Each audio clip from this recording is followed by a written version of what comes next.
What's up, Irish? Welcome back to Lafayette Sports Center. And I'm Ethan Zeit. And I'm Drake Lawson. In this episode, we're going to take a look at winter sports as their season has ended and also take an introduction look at the spring sports. We're going to start off with boys basketball. Drake, how'd the boys basketball season go? The boys ended their season with a 16-13 record and a second place finish in districts. We met with Ethan for an interview about the season. I'm Isaac McQuiston, and I'm here with Ethan Zeit, and I asked him a few questions about the basketball season. How would you say your senior season went? I'd say my senior season went pretty good. I just think our record didn't really reflect on how good we did this season. You know, we went through a lot of highs and lows, so definitely just seeing our team grow for our lack of experience was definitely fun to see. Did you meet the expectations you had going into this season? I put a pretty high ceiling on what to expect, but I know from an outsider standpoint, coach's standpoint, we definitely exceeded our expectations. With our lack of experience, losing 9 seniors last year and only having 2 guys return that played decent minutes last year, myself and Antonio, a lot of people were doubting us, and then us being able to make it to the district championship, I definitely exceeded a lot of people's expectations to prove a lot of people wrong. Good. And what was the best moment of your high school career? My favorite moment was definitely beating Father Tolton in the third place game last year down at State. Being able to win your last game of the season, only 2 teams get to do that, and that's the first place and the third place. So definitely being able to finish, ending my brother's final season last year, him being a senior, being able to experience that with him last year was truly a dream come true. Thank you, and back to you, Drake. Thanks, Isaac. Next up is girls basketball. The Lady Irish finished their season with a record of 19-7. Reporters and players Tia Nance and Destiny McDonald give us a reflection of their season. Hey Irish fans, it's your 2 point guards, Tia and Destiny, and we're back with another banger. And we're going to answer a few questions for you guys. How do you guys think the girls did during districts this year? Of course it didn't end the way we wanted it to. Of course we wanted to win districts and be able to kind of go further on. I think we played good. Yeah, personally, I think as of this year compared to last year, I think we went up so many notches. With the chemistry we had and with the leadership we had, I feel like we were there. It sucks that we lost, but I think as a team, we were right there. I agree. At halftime, we were tied with them, but just second half, they really did come out with a bunch more energy. Yeah. They fought a lot harder than we did, and of course fouls don't help. All that stuff. But yeah, I'm excited to see what you guys can do next season. Me too. What's something that the team needs to take from this season to improve on in the future? I guess kind of to start out that. Me and then Honor and Talicia are all graduating. Yeah. So you kind of lose some scorers or just some leadership on the floor. But you being a captain this year, kind of going to be able to lead next year. I think hopefully more girls come out for you guys next year. Yeah.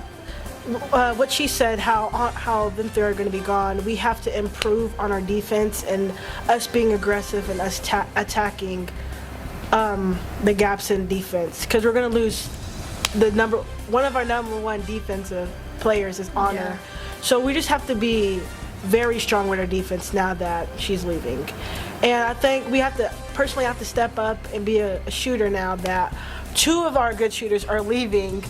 So it's gonna be a lot, but I feel like we're gonna be okay. We have a good coach, we have already good chemistry. So I think adding new players coming in, I think we're gonna be okay. I agree. I think it's only up from here. Yeah. Looking back on the season, what's your favorite in-game moment? Man, I'm going to have to say, for one, being able to beat Benton in the South Side, hadn't been done since 2017, Shoot. and then turning around and sending them home in districts, it just felt really good. Even though, I haven't been here all 4 years, I knew what it would mean to you guys, and of course, playing competitive ball, we grew up playing against those girls, so to beat them now just means a lot. I'm going to say, what Destiny said, beating Benton. Coming, from my freshman year, I really didn't think beating Benton was very important. It's because my freshman year, but now looking back, that was crazy. We beat them. I'm so happy. Still to this day, I'm we beat Benton twice. Yeah. So, yeah. I don't know. I think just for the team as a whole, that was just crazy, memorable, especially all the people that came out. just crazy atmospheres, and I'm glad I honestly got to experience that. So. Yeah. Well, that's all we have. Back to you guys. Thank you, Tia and Destiny. The next winter sport is wrestling. 2 of the boys wrestlers qualified for state. Jackson Perkins, who became a state champion at 190 pounds, and Elias Chapin, who took 3rd place at 157 pounds. Levi Shearer caught up with these 2 athletes. Hi, my name is Levi Shearer, and I'm here with Elias Chapin and Jackson Perkins. all right. These 2 were the ones who made it to state, and I'm gonna ask them a few questions about it. So Perkins, I'll ask you first. Can you walk us through your mindset during the championship? Like, what was going through your mind? I was just thinking over the film and the strategy we had for this really tough opponent, and just making sure I didn't make any mistakes and was able to get my offense. Gotcha. And then Elias, since you lost your first match and you had to really work hard to fight through to get back to 3rd, what was your mental aspect of all that? Well, my mental was that I just had to get my confidence back after my first match, and then I had to come back knowing that I'm going to beat these guys, and I got to just have my confidence back. And yeah, I just got to forget about the last match and keep going. Perfect. And then I'm going to ask both of you this question. What was the most challenging aspect of competing at the state level? So what was... Definitely just tougher competition, having longer matches and harder to beat guys. Well, as he said, they're going to be tougher. They're all going to be tougher, and every mistake is going to be costly. Like, if you make one mistake, it could change how you place. And yeah. Perfect. That's all I got for you guys. Thank you. Thank you, Levi. That concludes the winter sports. Now we'll look into the spring sports as their seasons have just begun. Reporters Brielle Griffin and Cooper Miller caught up with player Isaac McQuiston and Coach Jansen about the baseball team. Hi, it's Brielle Griffin here. I'm with varsity baseball player Isaac McQuiston. and I'm going to ask him a few questions. So Isaac, what is something you're looking forward to this season? This year we have over 75% of the games being at home, so less travel, which is something I like to look forward to. Yeah, that's definitely more exciting. What is something important that you've learned through your 3 years of being on this team? Working hard and the coaches and everything they see, even when you aren't realizing they're around, just to keep the right mindset. And lastly, what's some advice you can give to the younger players that are coming out this year? Just relax a little bit. It's really not that big of a deal. It all end up working out in the end. It's something to have fun with, but still keep your mind in the right spot. Yeah, definitely. All right, thank you so much. We're here with Cooper Miller and Coach Jansen. Hi, what are your goals and expectations coming into the season? Goals would be to try to win the MEC. We haven't won it since I've been here. Obviously, a district championship means more than a conference championship. So to win the MEC and then to lock down districts and win districts, we haven't done that since 2021. Once you get past districts, you're in the sectionals, quarterfinals. It's win in advance, but the goal needs to be to win your district, and then at that point, it's one game at a time. And our coaching staff and some of our players have been there before, so I think we'd have a little bit of an edge if we get past that point. Okay. How do you plan to help and evaluate the players' skills and abilities during the early stages of the season? Yeah, so it's lots of different reps. It's different situations. It's make them a little bit uncomfortable. We wanna see what they're made of if they're gonna push through adversity. Whether that's through some running, whether that's through some different drills that are set up for them to fail. Baseball is a game of failure, so you have to train the mind to be able to overcome those moments of failure, especially in the middle of competition. So really it starts with just trying to help them between the years just really get tough and just to be able to just continue to fight and fight. The whole phrase this year is grit, grind, and compete. We want to just be the most scrappy, most competitive bunch that there is around, and I think if that's our hallmark, we could get to a level that we've never been, at least since 2021. Okay. What's your approach to building team chemistry and fostering a positive culture? Yeah, I think it starts with me and my coaching staff, and I think I know that I have the coaching staff that people can kids attract to, people want to work hard for. There's a lot of baseball knowledge, so we know what we're talking about. So first and foremost, it's us modeling it as adults and as the leaders of the program. I myself, I always try to bring that positive energy every day. Ready to work, bring my lunch pail. And I think what a lot of students have seen around here is that I'll go the extra mile for kids. I will help you if you want to try to go to college. If you need, if you need anything, I'm here. I like to think of myself more than just a coach or a teacher, like someone who actually wants to make an impact in kids in their life for the longevity of it. So, and then on top of that, you have to do team building stuff. You have to continue to educate, the kids on what is going to help chemistry, what's not going to help chemistry. Keep those players accountable, but it starts after the coaching staff. It starts with those leaders that we'd like our seniors to model and some of the juniors to really start bleeding down from us as an extension of our coaching staff into the program. And we want kids to feel comfortable. We want them to be able to be themselves. We want them also to know that there's a program that wants to work hard and push each other, and it really is a big family. But that's got to be continual. You got to be doing that all year, not just the beginning, not just around districts, all year, multiple times.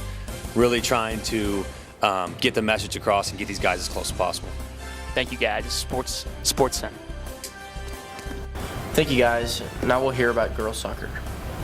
Junior reporters Ella Ham and Quentin Leak met up with a senior, Brielle Griffin, and Coach Chabanor about the soccer season. Hello, my name is Quentin Leak, and I'm here with Brielle Griffin. And she's a senior on our girls soccer team. I have a few questions for you, Brielle. How do you prepare yourself for a game? Usually I put on my uniform and I listen to some music that makes me excited, and I run a little bit and stretch and just talk with our girls and get ready. All right. What are you looking forward to this season? I'm looking forward to playing on a team with a bunch of new girls and creating good relationships for my last year. All right, and last question, what are your goals for this season? It's my last season, so I just want to make the most of my senior year and make it the best year possible. All right, thank you. Hi, I'm Ella Ham, and I'm here with Coach Chabanor for the girls soccer team this year. I have a couple questions for you. What are you looking forward to this season? I guess what I'm looking forward to this season is to see Lafayette soccer really improve and really start becoming a name for themselves out in the soccer leagues out there. My second question for you is how the team is looking so far. We're looking good. We have a strong base. We've got a few players that have some talent and some skill on the team. We have also, like I said, a bunch of new players that have just started this year. This is the first time. So what we're trying to do is bring them up, and it'll just be icing on the cake for us, and we'll have a great season. And then my last question for you is what have you done to prepare to coach a new team? Well, what I did is I started from the basics, kind of did it like a college preparatory class where, we started with basics. We did passing, dribbling, and we've just increasingly went from there, and the learning curve is pretty steep and pretty fast, and my practices are pretty intense to where, we can pick up our level of play really quick, really fast to be ready to play Central our first game in 2 weeks. Awesome. Thank you. Back to you, Drake. Thank you, Ella and Quentin. Our next preview is going to be for track and field. Tejas Davison met up with Coach Spencer in order to receive some information about their upcoming season. I'm Tejas Davison, and I'm here with Coach Spencer. What are your goals for the season? For track, our goals are to try to have as much fun as we possibly can, and while competing as hard as we can. We have not had great numbers our first few years, but it's looking up early in the year, and we just hope those kids find a event that they enjoy, and we can keep them out on the team, and maybe have some success, like as far as whole team and meets and stuff this year. But so far, like I said, our numbers are better than they have been, and I'm excited about that. All right. What areas of events do you think will be the strongest? We're typically pretty good sprinters at Lafayette, and I think that'll probably continue to be a strength for us. We've got several kids that are looking like they could be pretty good high jumpers. And then throwing, Vontae was real close to making it to state last year, and I think that's something we're hoping he can accomplish. And we've got a couple other throwers that might surprise some people. What players are you looking for to have a good season? Well, Honors coming off back-to-back third-place finishes at state. Should have been state finishes in 2 events last year. So, of course, see what she'll do this year. I think we've got maybe enough girls to have some pretty fast relays. And honestly, we've got a lot of boys out that we haven't had in the past. And so hopefully we can put some fast groups together there too. Really just seeing a whole team be able to put guys in every event when we go to meets. That's all. Thank you for your time. You're welcome. Thank you, Teos. Jacob Kelzer spoke with one of our senior golfers, Ethan Zeit, in regards to this season. What's up, everybody? I'm Jacob Kelzer here alongside with Ethan Zeit. I'm going to ask him a few questions about the upcoming golf season. My first question is, what are you looking forward to most in your senior season? I'm just looking forward to just enjoying every tournament. With my younger brother, Owen, he's a freshman now, so I'll be able to kind of guide him through his first year of golf and kind of show him the ropes a little bit. But I'm mostly just excited just to enjoy every tournament and just treat everyone like it's my last. My second question is, after everyone missing state last year by a very close margin at districts, how do you feel about you and your teammates' odds of making it to state this year? So yeah, me and Jackson Compton, we missed the cut by, I believe, 3 strokes last year. So, you know, those are just like, that's like 2 holes of just like kind of messing up. So definitely with me not having to worry about any postseason or preseason basketball stuff, I'll be able to focus on my craft at golf and just getting better. So hopefully I can narrow my scores down a little bit so I can go to state for my last year. And my last question is, what advice do you have for younger golfers on the team?